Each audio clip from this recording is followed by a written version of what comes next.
the chapter after they've put the mouse in the jar. Mr. Coombes. The flush of triumph over the dead mouse was carried forward to the next morning as we all met again to walk to school. "Let's go in and see if it's still in the jar," somebody said as we approached the sweet shop. "Don't," Thwaite said firmly. "It's too dangerous. Walk past as though nothing has happened."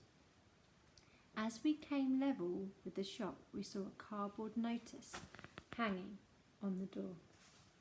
Closed. We stopped and stared. We had never known the sweet shop to be closed at this time in the morning, even on Sundays. "What's happened?" we asked each other. "What's going on?" We pressed our faces against the window and looked inside. Mrs. Pratchett was nowhere to be seen. "Look!" I cried. "The gobstopper jar's gone. It's not on the shelf. There's a gap where it used to be." "It's on the floor," someone said. "It's smashed to bits and there's gobstoppers everywhere." "There's the mouse," someone else shouted. We could see it all, the huge glass jar smashed to smithereens with the dead mouse lying in the wreckage and hundreds of many-coloured gobstoppers littering the floor. "She got such a shock when she grabbed hold of the mouse that she dropped everything," somebody was saying. "But why didn't she sweep it all up and open the shop?" I asked. Nobody answered me. We turned away and walked towards the school. All of a sudden we had begun to feel slightly uncomfortable. There was something not quite right about the shop being closed. Even Thwaites was unable to offer a reasonable explanation. We became silent. There was a faint scent of danger in the air now. Each one of us had caught a whiff of it. Alarm bells were beginning to ring faintly in our ears. After a while, Thwaites broke the silence. "She must have got one heck of a shock," he said. He paused. We all looked at him, wondering what wisdom the great medical authority was going to come out with next. "After all," he went on, "to catch hold of a dead mouse when you're expecting to catch hold of a gobstopper must be a pretty frightening experience. Don't you agree?" Nobody answered him. "Well now," Thwaites went on, "when an old person like Mrs. Pratchett suddenly gets a very big shock, I suppose you know what happens next." "What?" we said. "What happens?" "You ask my father," Thwaites said. "He'll tell you." "You tell us," we said. "It gives her a heart attack," Thwaites announced. "Her heart stops beating and she's dead in 5 seconds. For a moment or two, my own heart stopped beating. Thwaites pointed a finger at me and said darkly, "I'm afraid you've killed her." "Me?" I cried. "Why just me?" "It was your idea," he said, "and what's more, you put the mouse in." All of a sudden, I was a murderer. At exactly that point, we heard the school bell ringing in the distance, and we had to gallop the rest of the way so as not to be late for prayers. Prayers were held in the assembly hall. We all perched in rows on wooden benches while the teachers sat up on the platforms in armchairs facing us. The 5 of us scrambled into our places just as the headmaster marched in, followed by the rest of the staff. The headmaster is the only teacher at Llandaff Cathedral School that I can remember, and for a reason you will soon discover, I can remember him very clearly indeed. His name was Mr. Coombes, and I have a picture in my mind of a giant of a man with a face like a ham and a mass of rusty-coloured hair that sprouted in a tangle all over the top of his head. All grown-ups appear as giants to small children, but headmasters and policemen are the biggest giants of all and acquire a marvellously exaggerated stature. It is possible that Mr. Coombes was a perfectly normal being, but in my memory he was a giant, a tweed-suited giant who always wore a black gown over his tweeds and a waistcoat under his jacket. Mr. Coombes now proceeded to mumble through the same old prayers we had every day, but this morning, when the last amen had been spoken, he did not turn and lead his group rapidly out of the hall as usual. He remained standing before us, and it was clear he had an announcement to make. "The whole school is to go out and line up around the playground immediately," he said. "Leave your books behind and no talking." Mr. Coombes was looking grim. His hammy pink face had taken on that dangerous scowl which only appeared when he was extremely cross and somebody was for the high jump. I sat there small and frightened among the rows and rows of other boys, and to me, at that moment, the headmaster, with his black gown draped over his shoulders, was like a judge at a murder trial. "He's after the killer," Thwaites whispered to me. I began to shiver. "I bet the police are already here," Thwaites went on, "and the Black Maria's waiting outside." As we made our way out to the playground, my whole stomach began to feel as though it was slowly filling up with swirling water. "I'm only 8 years old," I told myself. "No little boy of 8 has ever murdered anyone. It's not possible."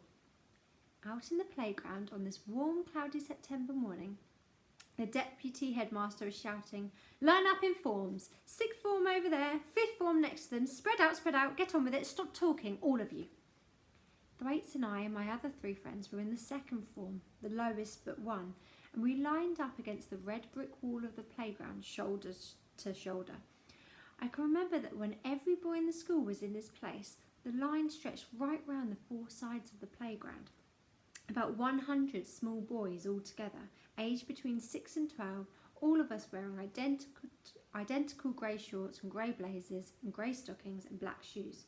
"Stop that talking!" shouted the deputy head. "I want absolute silence." But why, for heaven's sake, were we in the playground at all, I wondered? And why were we lined up like this? It never happened before. I half expected to see 2 policemen come bounding out of the school to grab me by the arms and put handcuffs on my wrists.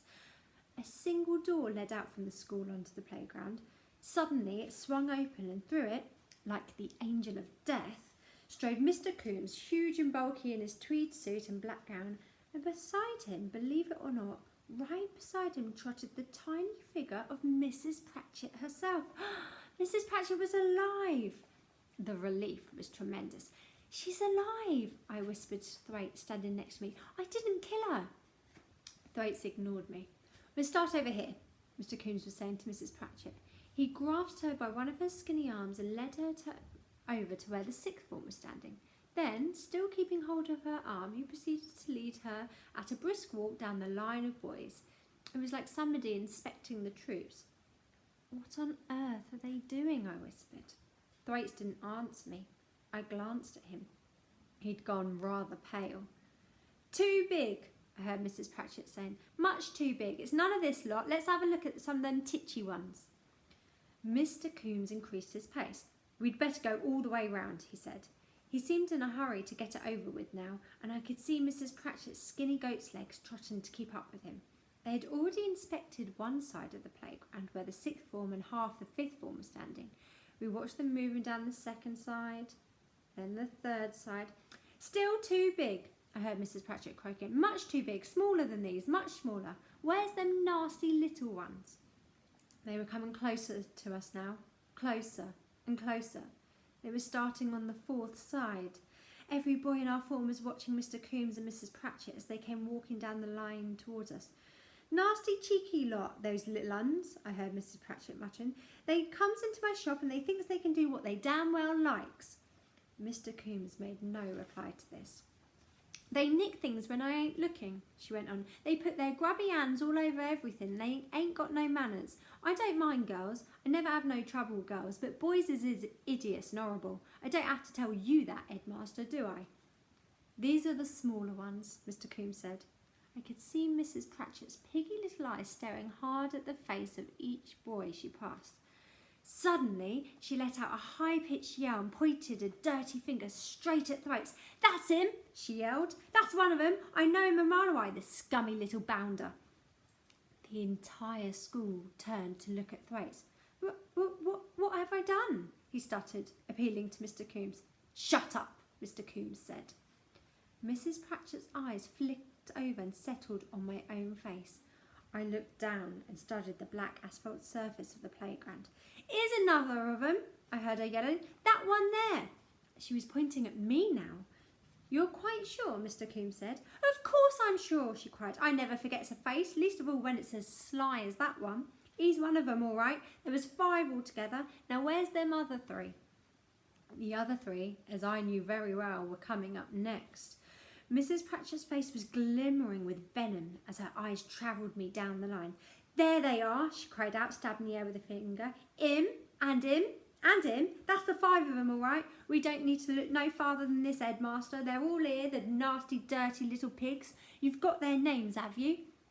I've got their names, Mrs. Pratchett, Mr. Coombes told her. I'm much obliged to you.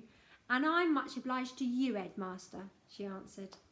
As Mr. Coombes led her away across the playground, we heard her saying, right in the jar of gobstoppers it was, a stinking dead mouse, which I will never forget as long as I live. You have my deepest sympathy, Mr. Coombes was muttering. Talk about shocks, she went on. When my fingers caught hold of that nasty, sogging, stinking dead mouse.